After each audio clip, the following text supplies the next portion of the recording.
नमस्कार साथियों, मैं राहुल शुक्ला। शंकर के इस एपिसोड में आप सभी का स्वागत है। पिछले एपिसोड में हमने देखा था कि सन्यासी शंकर शंकर से शंकराचार्य कैसे बने। आज हम देखेंगे तत्वमसि, अर्थात तुम कौन हो, जो हमें उपनिषदों में मिलता है, जिसके बारे में श्री गोविंद पाद ने शंकर को उपदेश दिया। हम उसके बारे में जानेंगे।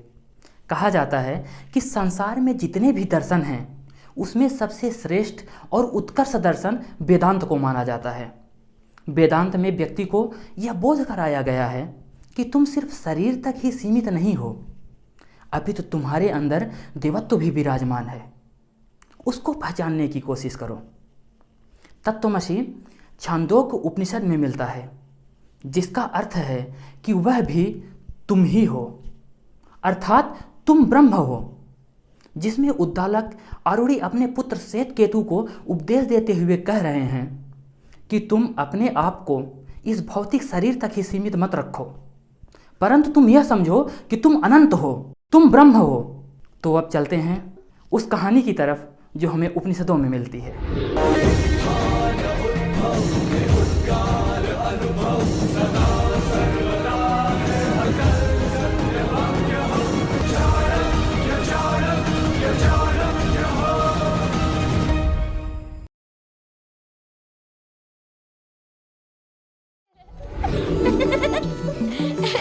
पकड़ो पकड़ो पकड़ो पकड़ो। अरुणपुत्र आरूढ़ी उद्दालक को श्वेतकेतु नामक एक पुत्र था। वह 12 वर्ष की अवस्था तक केवल खेल कूद में ही रहा। पिता सोचते रहे कि वह स्वयं ही विद्या प्राप्त करने की इच्छा करे तो उत्तम है, परंतु उसने वैसा नहीं किया। तब पिता से नहीं रह गया। उन्होंने एक दिन उसे अपने पास बुलाकर कहा, हे वत्स श्वेतकेतु, तू जा और सुयोग्य गुरु के समीप ब्रह्मचारी होकर रह। हे सौम्य, अपने वंश में कोई ऐसा उत्पन्न नहीं हुआ जिसने वेदों का त्याग किया हो और जो ब्राह्मण के गुण आचारों से रहित होकर केवल नामधारी ब्राह्मण बनकर रह रहा हो। तुझे वेदों का अध्ययन करके ब्रह्म को प्राप्त करना चाहिए। पिता आरूढ़ी की मीठी उलाहना सुनकर श्वेतकेतु 12 वर्ष की अवस्था में गुरु के घर गया और पूरे 24 वर्ष की अवस्था तक गुरु गृह में रहकर व्याकरण आदि 6 अंगों सहित चारों वेदों का पूर्ण अध्ययन करने के पश्चात गुरु की आज्ञा लेकर घर लौटा। उसने मन ही मन विचार किया कि मैं वेद का पूर्ण ज्ञाता हूँ, मेरे समान पंडित और कोई नहीं है, मैं सर्वोपरि विद्वान और बुद्धिमान हूँ।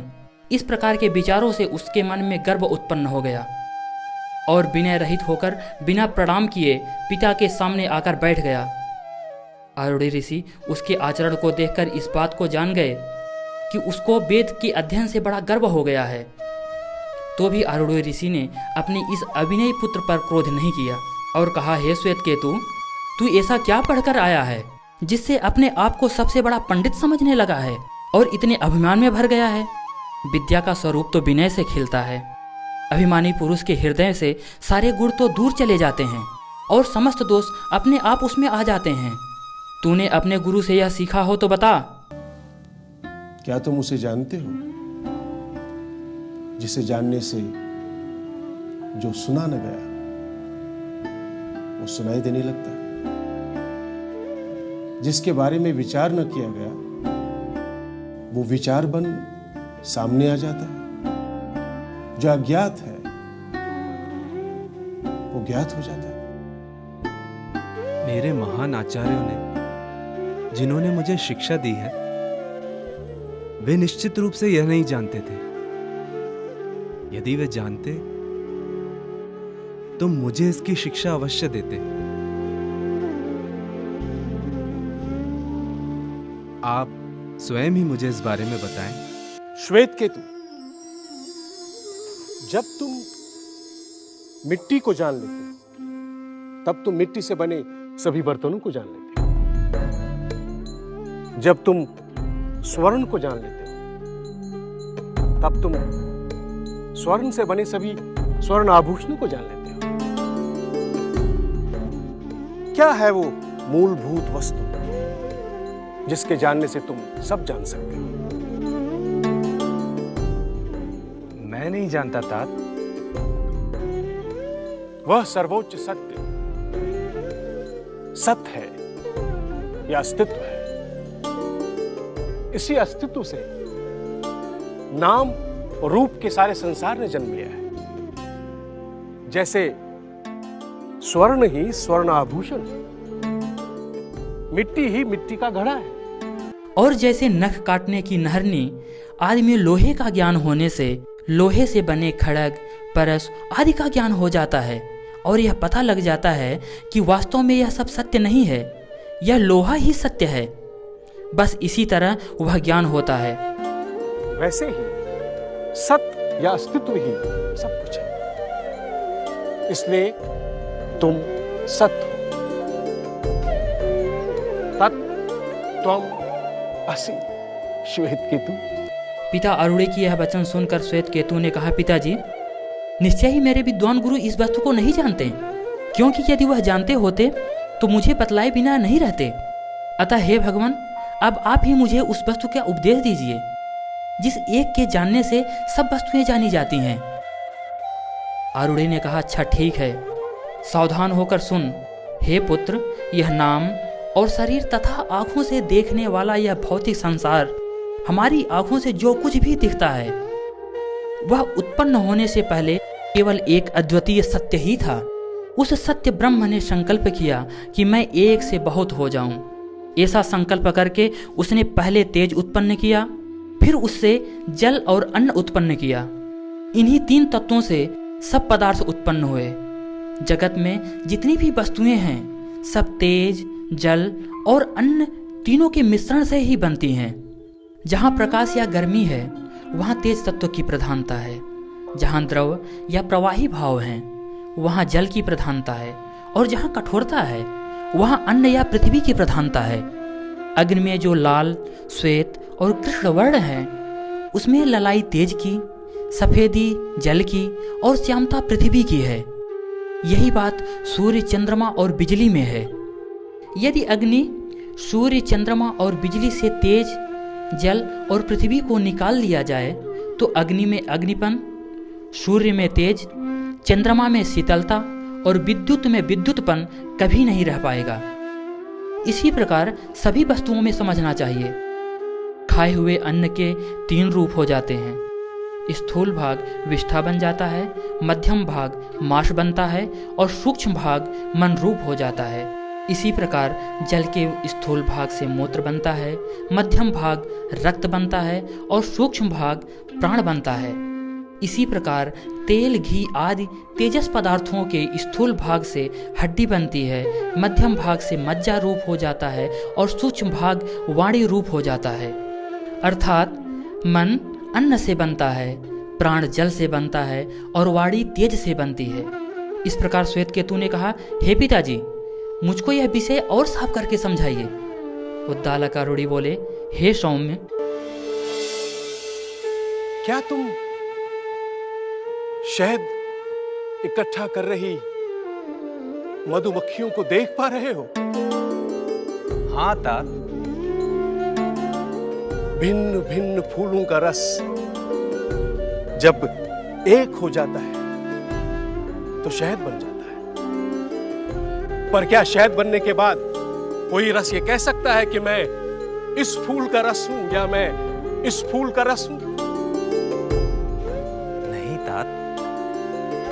इसी प्रकार गहरी नींद में सोया हुआ जीव यह नहीं जानते कि हम सच से मिल गए हैं, मगर जब वह नींद से जागते हैं तो वह फिर से पहले की तरह अपने अपने योनियों, बाघ, सिंह, कीट, पतंग और मच्छर के शरीर को प्राप्त हो जाते हैं।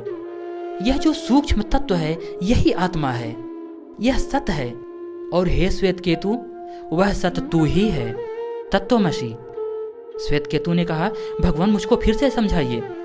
आरूढ़ी बोले, हे सौम्य, जैसे समुद्र के जल से ही बादलों द्वारा पुष्ट हुई गंगा आदि नदियां अंत में समुद्र में ही मिलकर अपने नाम रूप को त्याग देती हैं, यह नहीं जानती कि मैं गंगा हूँ, मैं नर्मदा हूँ, और सर्वथा समुद्र भाव को प्राप्त हो जाती हैं और फिर मेघ के द्वारा वर्षा के रूप में समुद्र से बाहर निकल आती हैं, किंतु यह नहीं जानती कि हम समुद्र से निकली हैं। इसी प्रकार यह जीव भी सत से निकलकर सत में ही लीन होते हैं और पुनः उसी से निकलते हैं, परंतु यह नहीं जानते कि हम सत से आए हैं। और यहाँ वही अपने नाम रूप को प्राप्त करते हैं। यह जो सूक्ष्म तत्व सबका आत्मा है, यह सत्य है, यही आत्मा है। और हे श्वेत केतु, वह सत्य तू ही है, तत्वमसि। ऋषि उद्दालक आरूढ़ ने आगे समझाया, हे सौम्य, बड़े भारी वृक्ष की जड़ पर कोई चोट करे तो वह एक ही चोट में नहीं सूख जाता, वह जीता है और उस छेद से रस झड़ता है। इसी प्रकार अग्रभाग पर चोट करने से भी वह जीता है और उसमें से रस टपकता है। जब तक उसमें जीवात्मा व्याप्त रहता है तब तक वह मूल के द्वारा जल ग्रहण करता है और आनंद से रहता है।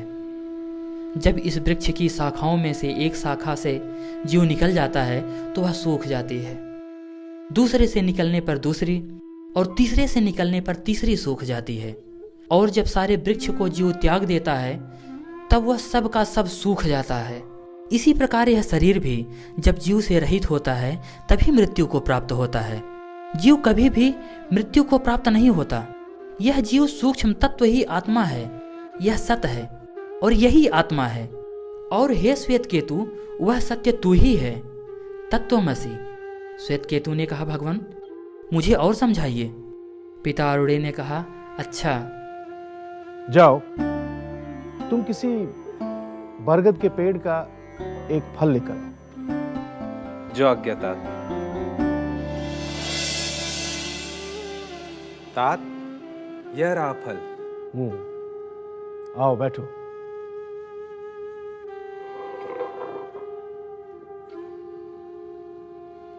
इसे तोड़ो और बताओ इस फल के भीतर क्या है।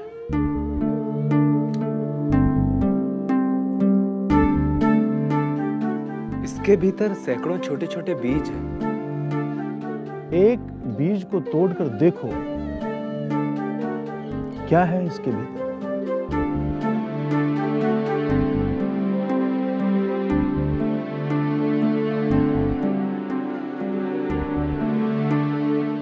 मैं इसके भीतर कुछ नहीं देख सकता तात।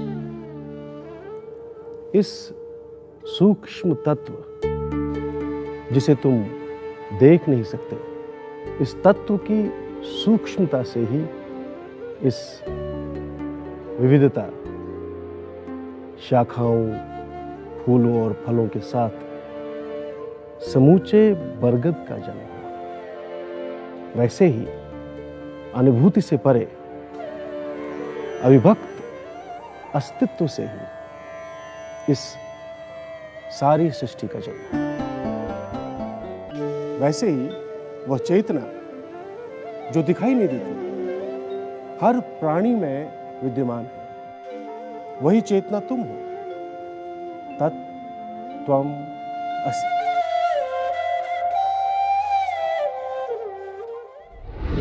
तो साथियों, आज के लिए बस इतना ही। मिलते हैं अगले एपिसोड में। अगले एपिसोड में हम देखेंगे कि सन्यासी शंकर जब बनारस के लिए प्रस्थान करते हैं तो उनके साथ रास्ते में क्या क्या घटनाएं घटती हैं। नमस्कार, वंदे मातरम।